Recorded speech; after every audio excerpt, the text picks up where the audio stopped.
I'm actively investing in businesses the way it should have always been done, at least in my opinion.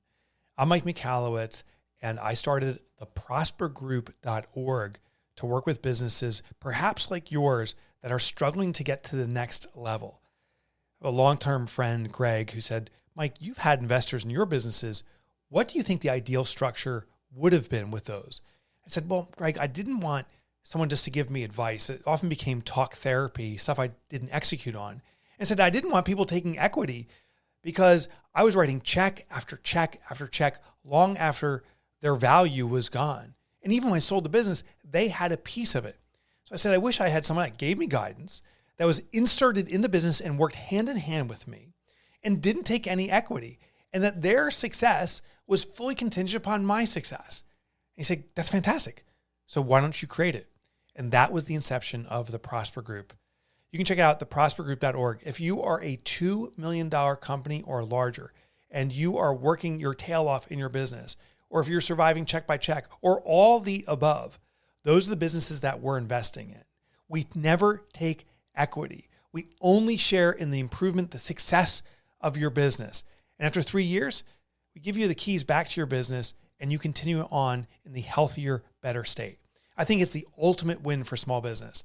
Maybe it's the ultimate win for you. Come visit us at theprospergroup.org and apply today. Welcome to Profit First Nation, the official podcast for entrepreneurs who are operating their businesses in the zone of permanent profitability. I'm Mike Michalowicz, the author of Profit First, and now here's your Profit First Nation guide, Danielle Mulvey. Hello, my entrepreneurial friends. We're back with our favorite guest, Mike Michalowicz, the author of Profit First and co-host of Profit First Nation. Welcome back, Mike. Danielle, it's always a joy to be here. Thanks for having me back. And now we're live on video. So if you have been listening to us on audio, don't forget you can catch us on YouTube You can catch us on YouTube in the flesh, you could say. So live to tape. We can say live to tape. Oh, live to tape. Thank you. So today it's an episode ending in 8, and that's when we dive into Mike's inbox, and we've got some great questions that the master of Profit First will answer firsthand. So The first question is, hi, Mike, please assist. In regards to startup costs, I don't have enough savings and have had to put these startup costs on a credit card. What's your view on startup costs for a small business selling physical products? Hope you have a lovely day. Kind regards, Christine. It's funny, Danielle and Christine, I was just watching Masterclass this morning, and it was Sarah Blakely's story specifically. She had $5,000 in startup costs, and that's all she ever spent. It's a $1 billion organization. So first of all, just to give context, there's always a way. And if we think that money's the only way, unfortunately, that's the way we'll go. But usually it's innovative thinking, relationship building, you selecting vendors and speaking with your customers integrally and honestly, that's the better solution. So here's some alternative considerations. If you don't have enough in savings, I don't invite you to max out the credit cards any further. I invite you to maybe do a Kickstarter campaign, reach out to existing customers and say, here's what's coming. Now, there's a risk. There's a currency beyond just what they're paying you. They may be prepaying you for something in exchange for your product plus some extra bonuses. But what you're getting in return is additional new hype. So consider doing some form of campaign to raise funds where they're invested and receiving the product, but also have a reason to talk about it aggressively, because that's how you start things out. No matter what, if you raise funds that way, and there's alternatives too that we'll talk about, always reserve a portion to get more raw materials. The biggest mistake that businesses have that make products is every dollar they earn, they put toward SG&A expenses, the operations of the business. The owner may take some, but they neglect to think about replenishing inventory. And for some businesses, that could be 40% or 50% of your revenue. So consider that. Also, be very considerate of your pricing. Typically, the manufacturing cost versus the retail price is a 4 times markup minimum. Sometimes 5 or 6 is better. And if we don't price enough, you're not going to have enough churn in the cash to support inventory churn. Alternatives to raising funds is friends and family. Now, there's a risk. These are people you're going to have Thanksgiving dinner with. And if things don't go well, there's going to be a problem. So I just invite you to only invite in friends or family who see this as a gift to you. They'd like a return, but see that they can make this and is not putting them at risk, because otherwise you'll be risking your friendship. And the last thing is start slow and let it grow. It sounds nice when that big order comes in and there's a retailer says, we want 5,000 units, but it could bankrupt you. You can try to go too big, too fast. So I invite you, pursue actually small, local, boutique, small stores where the orders are small quantity, because therefore you can manage the churn. You'll have enough cash to support it, but also you can learn during the churn.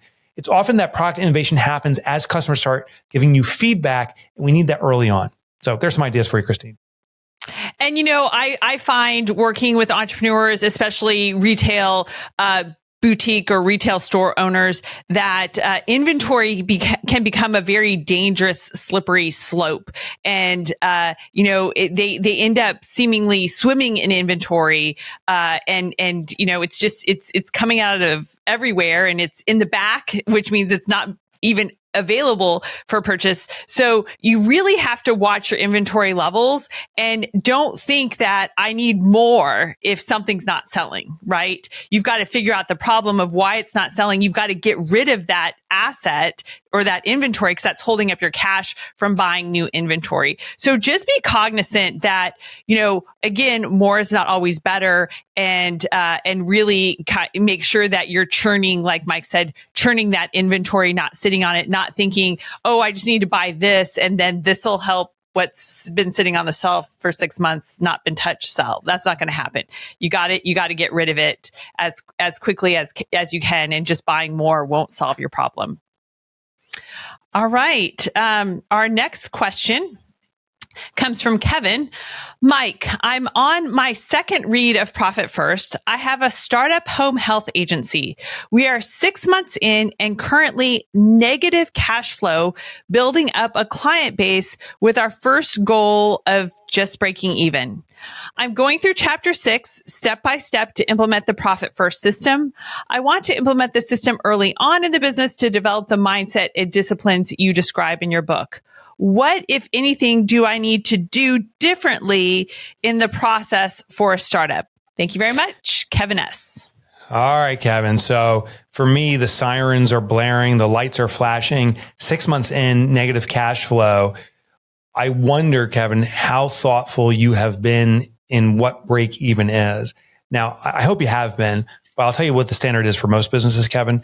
Most businesses say, we'll break even when we do maybe 500,000 or $1 million, and it's arbitrary. It's not thought out aggressively, and it's not thought out with absolute detail, and therefore it becomes a moving target. And that's dangerous, because it's like, well, we thought we'd do it at X dollars. We haven't. It's X plus the new number, X plus Y.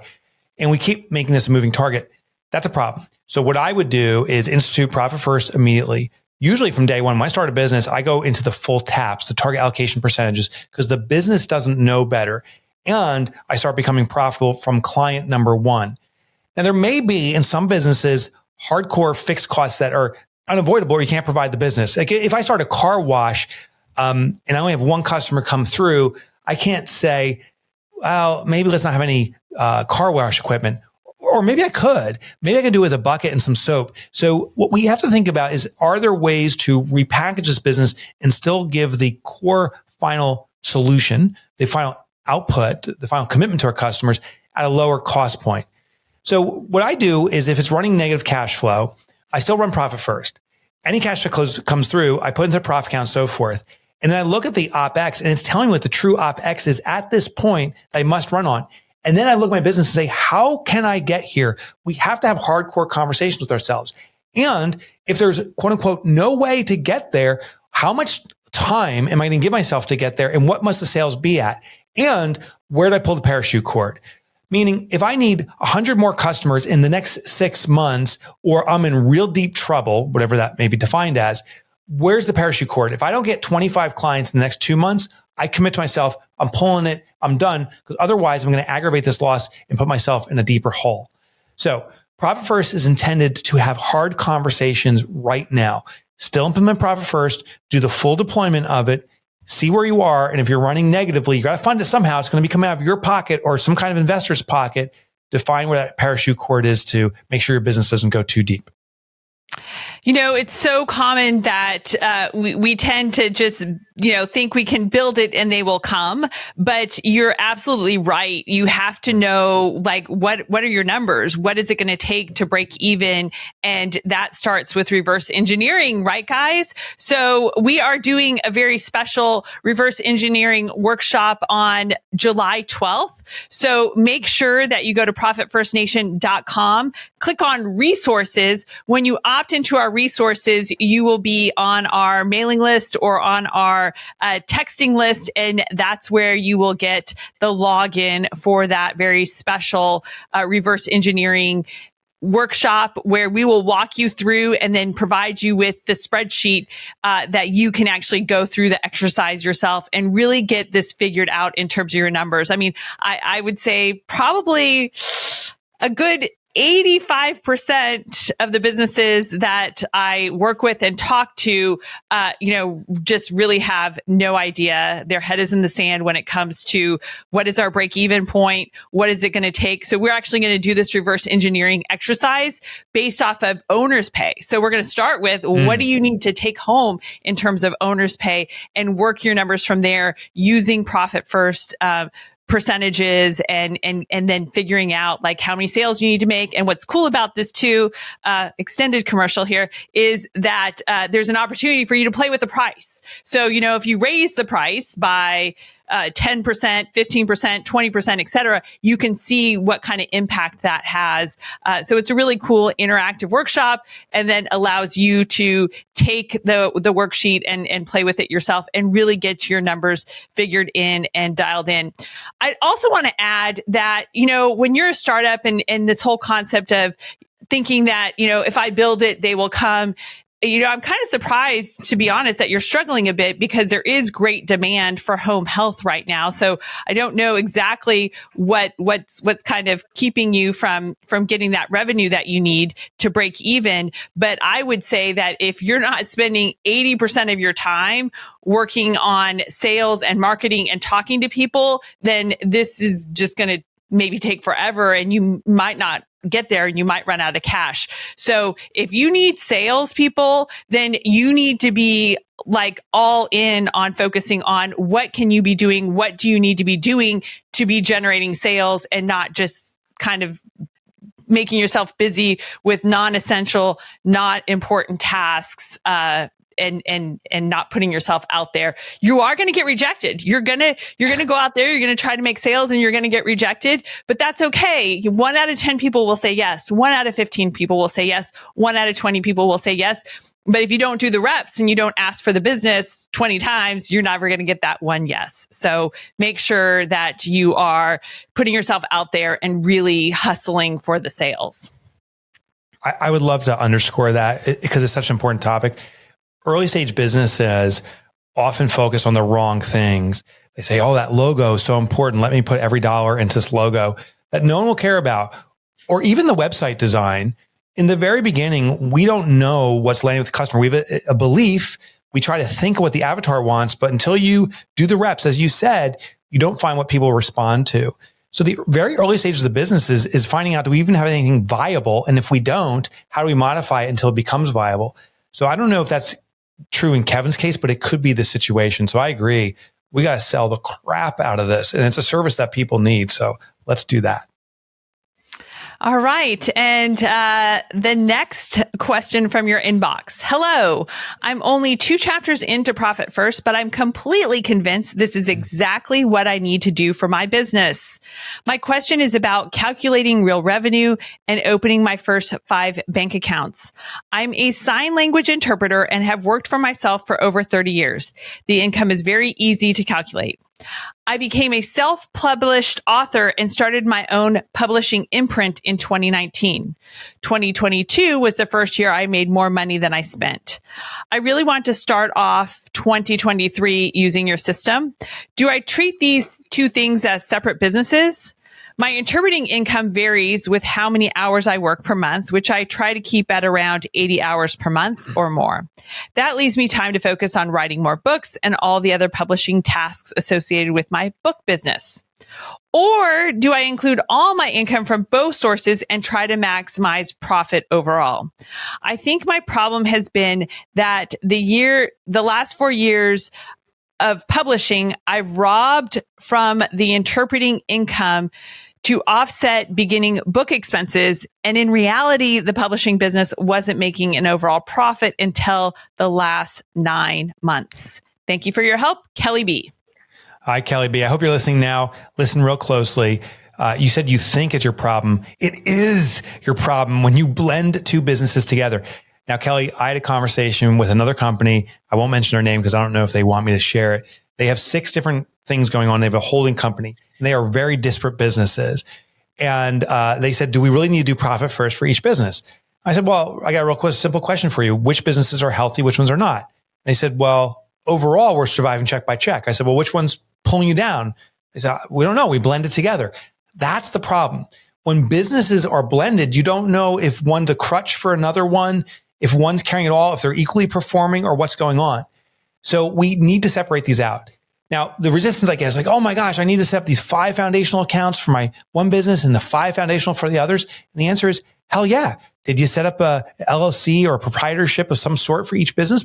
Probably. You're reporting them separately. Hopefully you're doing the accounting separately. But no matter what, do the profit first separately. Danielle and I have a relationship with Relay Bank. I don't know if I told you, Danielle, I set up a link called Bank Like Mike to make it easy, because that's the bank I use. Relay is an online banking platform. You go to banklikemike.com if you want to get a real easy setup on a bank, and do it for both of your businesses. Now, what's going to happen is you're going to see that the interpreting business, for example, may be carrying your publishing business or vice versa, because each of them will have their own income accounts. Each of them will have their own allocations, and you'll see how profitable they are. And when you see this, then we can start making smart decisions. Maybe interpreting is really just a side gig that brings in some extra money, but the publishing business is making all the profit. And if you just devoted those hours you're spending in interpreting to publishing, maybe that business could explode. Or maybe the opposite is true. But we can never get to that diagnostic level if you're blending the two together. Separate them out, get a clear understanding of what's working and what's not working, and then amplify what's working and resolve or abandon what's not. Awesome.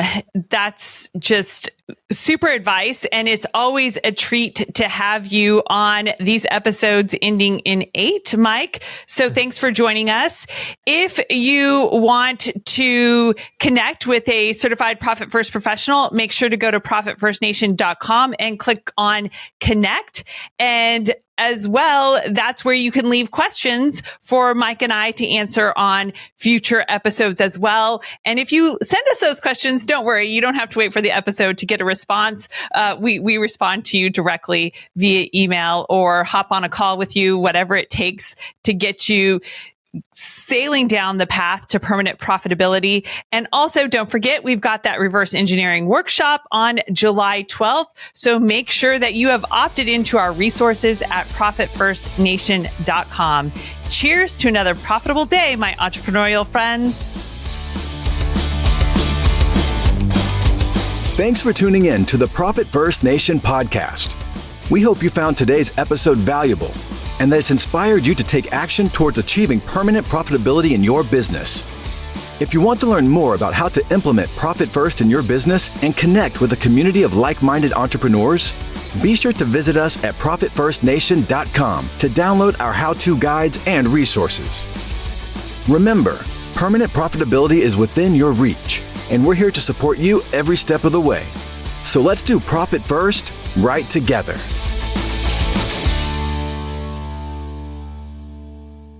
Profit First Nation website related podcasts and videos are provided for general information purposes only and do not constitute accounting, legal, tax, or other professional advice. Visitors should not act upon the content or information found here without first seeking appropriate advice from an accountant, financial planner, lawyer, or other professional. Hey, this is Ro, And if you're a business owner struggling with hiring or just tired of doing it yourself, I highly recommend the Build Your Dream Team Secret Podcast series. There are 7 episodes packed with real stories from founders who've cracked the code on hiring, built high-performing teams, and finally got out of the day-to-day grind. My favorite part? It's not fluff. It's systems, strategy, and results. Text DREAM to 55444. That's DREAM to 55444 to check it out. You'll thank me later.